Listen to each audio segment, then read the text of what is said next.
Now here I'm going to continue to teach you the strategy of solving this kind of problems, expressing one variable in terms of the other. Example here is if this expression here is equal to b for a squared not equal to 4. What is a in terms of b? If your algebra is not strong and you don't know how to do this kind of question, here is a trick that you can do it very quickly. So this is what we do. You can let's a equal to 1. How about that? Choose a number. I choose the smallest number, easier to use. When a equal to 1, what is my b? Just go back to this equation. Basically, I have 1 squared. 1 squared is 1. Minus 2a. 2 times a is 2 times 1, still 2. Minus 8 divided by a squared, which is 1 again, minus 4. This whole thing here should be equal to b, according to that expression, right? So this is a very simple math. You can go to use your calculator, I'll do it. This is minus 10 here. 1 minus 10 is minus 9. Divided 1 minus 4 is minus 3. So basically telling me my b will be equal to 3. So I know that whenever if b equal to 3, a should be equal to 1.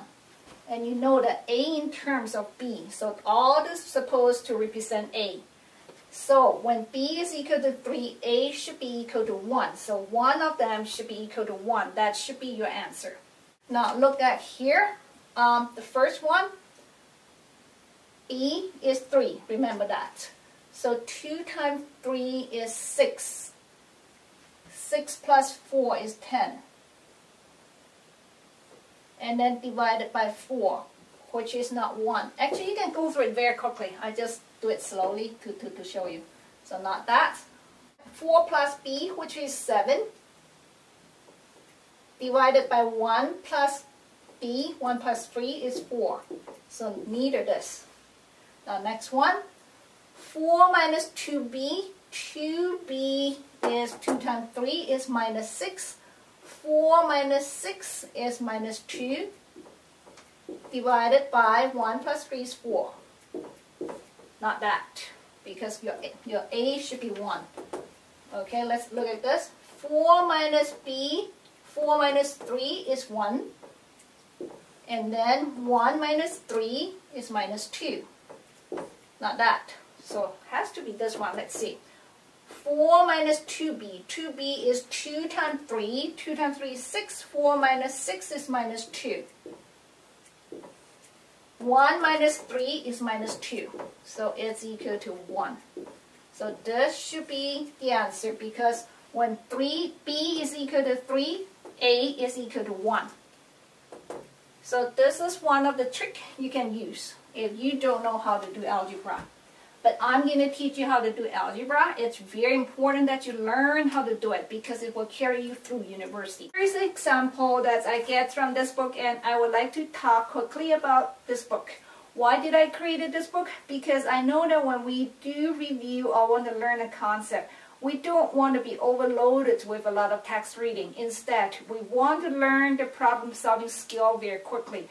And the best way to learn is through example. Look at example and you understand right away. So that's why I based this book on teaching through example. Or if you're not strong with any topic, I just turn to the page, say factoring.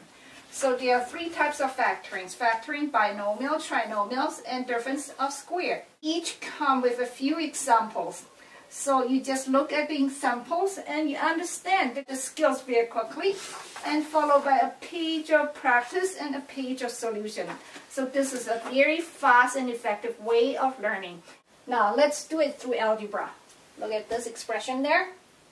We have a squared minus 2a minus 8 divided by a squared minus 4. This whole thing should be equal to b.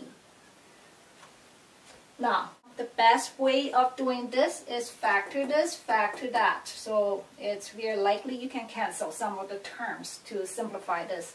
Now, how do you factor the trinomial? If you are not familiar with this, the book will explain very easily and quickly. You pull the constant term in this trinomial. Constant term there is minus 8. And find two possible factors. For example, 1 times 8, 2 times 4. You want to pick the pair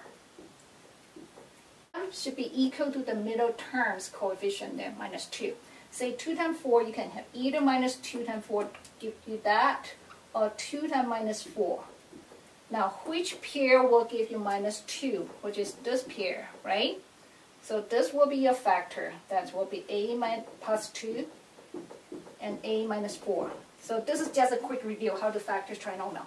So I have a plus 2 and a minus 4 on the top. Let's look at the bottom. Here in the denominator, you can see it's a difference of the square. So you need to remember that formula. For example, if you have a squared minus b squared equal to, according to the formula, is a plus b and a minus b. This is how you factor difference of square. We call this difference because it's subtraction, square here, square here. Now, this is how you factor difference of square. I want you to remember this formula. It's too important. Looking at a squared minus 4, very quickly you know 4 is it's a squared minus 2 squared. Okay? A lot of time they use a number like 16, which is 4 squared, or 25, which is 5 squared, or 9, which is 3 squared. So if you see those numbers, you see that this is a difference of square. So right away, you factor them into a plus 2, a plus b, and a minus 2. Right? So right down here. This one here become a plus 2 and a minus 2. This whole thing is still equal to b. Now, you see the same factor, so you can cancel out. So that's make your expression much simpler. Become a minus 4 divided by a minus 2 equal to b. So this is first thing you learn is factor and simplify. Second thing you learn is cross multiplication. How are you going to solve this? I want to express in a in term of b, not b in term of a. So you look at your b as b over 1. Now in the book I also teach cross multiplications. So we can do cross multiplication here. So a minus 4, so a minus 4 cross with this, that's called cross multiplication. Okay, so a minus 4 times 1 is still a minus 4 equal to this term here multiplied by that. So that's why we call cross multiplication. So b times this whole thing. B multiplied by a minus 2. I have ab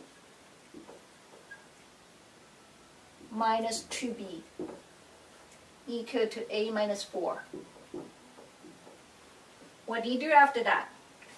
We want to isolate the a because expressing a in terms of b. So we move all the terms with a over there and move all the rest over here. Let's continue here. So we have a, move this over, become negative ab. And this one, when you move over, whenever you move across, change signs. So that's become positive 4 and minus 2b. Good. I have all the a's on one side. What do I do now? You factor out the a. In case you forget how to factor two terms called binomial. I have example in the book as well.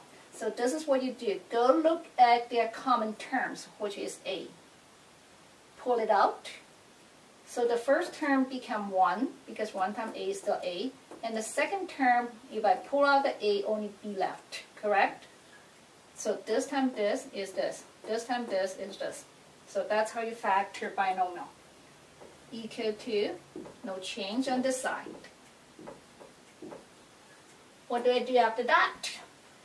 Remember, if you have 2x equal to 4, as long as this is multiplication relationship, to find x, you divide both sides by 2. So your x equal to 2, right? After divided by 2.